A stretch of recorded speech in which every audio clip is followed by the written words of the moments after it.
Hello guys. आज मैं आपको इसमें पूरा डिटेल बताऊंगा कि आप एक क्यूब के बेसिक मूवमेंट में क्या क्या कर सकते हैं।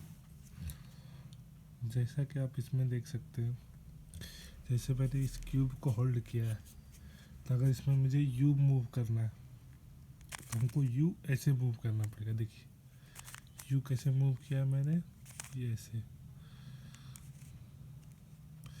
आज यू डैश मूव करना है तो इसी को बैक कर दूंगा। जैसे ये हो गया यू, ये हो गया यू, यू डैश।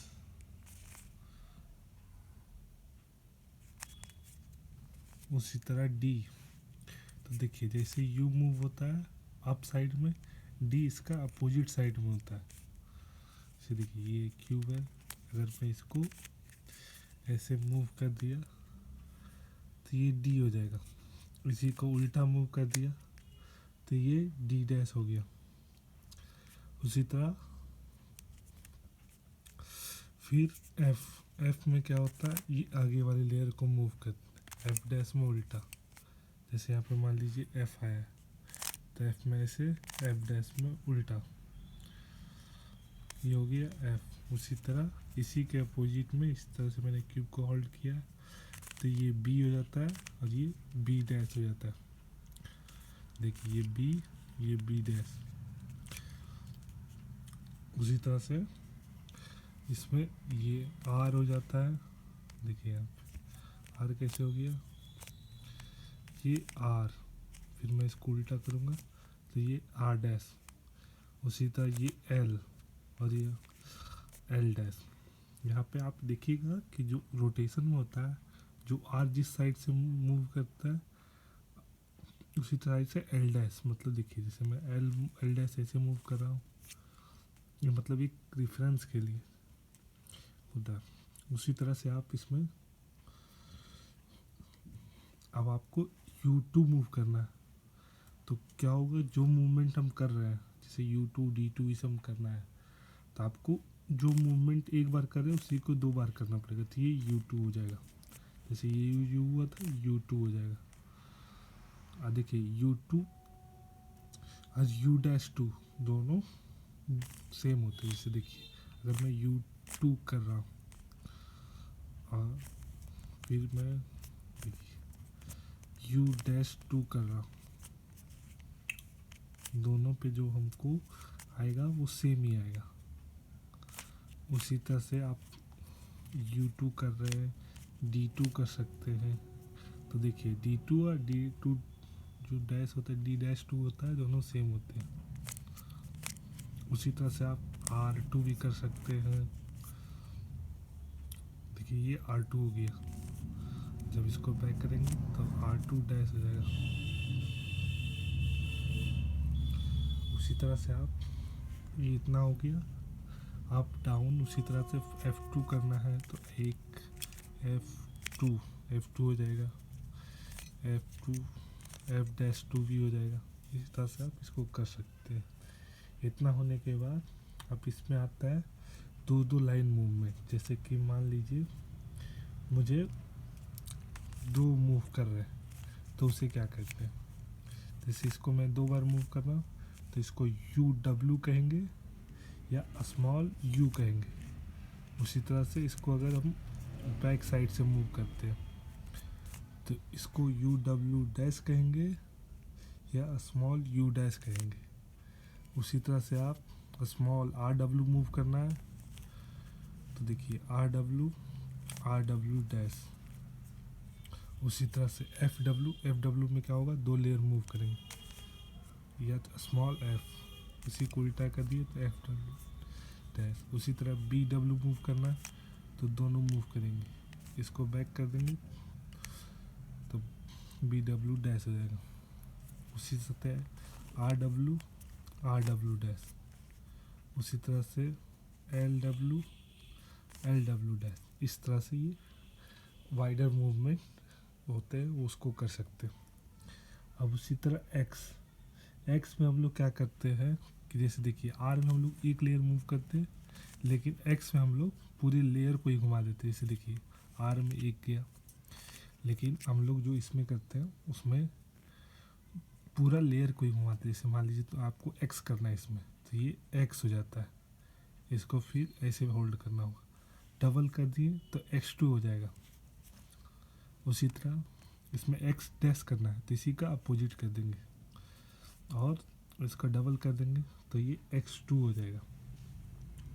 उसी तरह से आप देख सकते हैं, अब जैसे y करना है, y मूवमेंट हम लोग कैसे कर सकते हैं, इसे देखिए u कैसे करते, सिर्फ एक बार मूव करते, लेकिन अगर हमको y मूव करना है तो इसको पूरा मूव करना पड़ेगा, ये y हो जाता है। इसे देखिए पहले मेरा ऐसे था, इसको ऐसे किए तो ये y हो गया, दोबारा ऐसे किए तो ये y2 हो गया। उसी तरह मान लीजिए फ्रंट है, इसको अगर इसके अपोजिट डायरेक्शन में घुमा दिए तो ये y डैश हो जाएगा।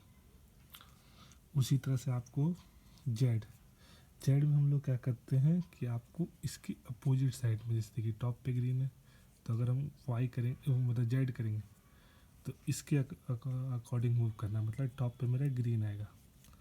उसी तरह 2 बार मूव करेंगे तो यहाँ येलो आ जाएगा, ये वाइट के हिसाब से। अगर मान लीजिए आपको जेड डैश करना है तो जेड डैश इसके अपोजिट में करना पड़ेगा। तो देखिए जेड मैं इधर कर रहा हूँ तो जेड डैश इधर करेंगे। उसी तरह Z2 करूँगा, देखिए Z2 और Z-2 दोनों सेम आते हैं, ये हो गया XYZ मूवमेंट। उसके बाद आते हैं मिडिल लेयर MES मूवमेंट। उसमें क्या करते हैं कि देखिए जैसे मेरा ये क्यूब है, इस अगर बीच वाली लेयर को लोग मूव करते हैं तो इसको बोलते हैं, फिर बीच वाली लेयर तो इसको M बोलते हैं। इसी को दोबारा मूव कर दिए तो इसको बोलते हैं M2। देखिए ये वाली लेयर को मैं, जैसे देखिए ये लेयर है, इसको अगर हम इसके बीच के अलाउंग मूव करवाते हैं तो ये मिडिल लेयर M हो जाता है। इसी के अपोजिट में अगर हम M डैश कराएंगे तो इसको इसके अपोजिट मूव करवाएंगे तो ये M डैश हो जाएगा। इसी को अगर हम 2 बार मूव करवा दिए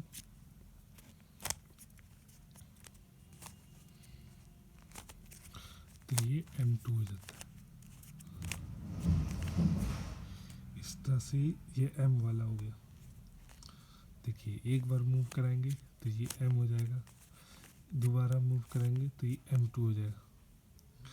तो इसी तरह से M, M2 और M डैश। M डैश का मतलब देखिए डैश में क्या होता है, जो हम रोटेशन कर रहे हैं उसके अपोजिट साइड में का होता है। उसी तरह देखिए E वाले में हम लोग क्या करते हैं कि जिस टाइप में मेरा, जैसे देखिए क्यूब होल्ड किया, इसमें अगर बीच वाली लेयर को एक बार घुमाऊंगा तो ये E हो जाता है। देखिए ये वाली लेयर को मैं, ये वाली बीच वाली लेयर को मैं एक बार घुमा दिया तो ये E हो गया, 2 बार घुमा दिया तो ये E2 हो जाएगा। देखिए उसी तरह अगर इसके अपोजिट में घुसा दिया तो E डैश हो जाएगा।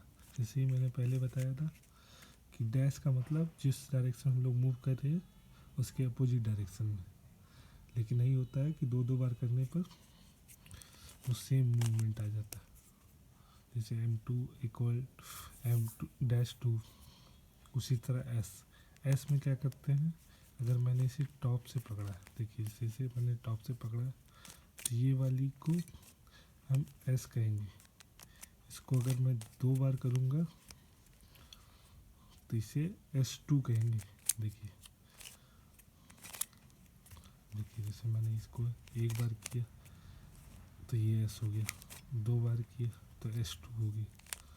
उसी टाइप में देखिए S डैश का मतलब, देखिए S का मतलब अगर मुझे इधर से इधर जाना तो S डैश का मतलब इधर से इधर जाना पड़ेगा। इस टाइप से जितना भी आपको बेसिक्स के क्यूब के मूवमेंट है वो आपको आइडिया आ गया। तो इसमें हम लोगों ने क्या किया जाना, सबसे पहले front back up down left right, तो इसमें और उसके अपोजिट मतलब डैश वाले भी।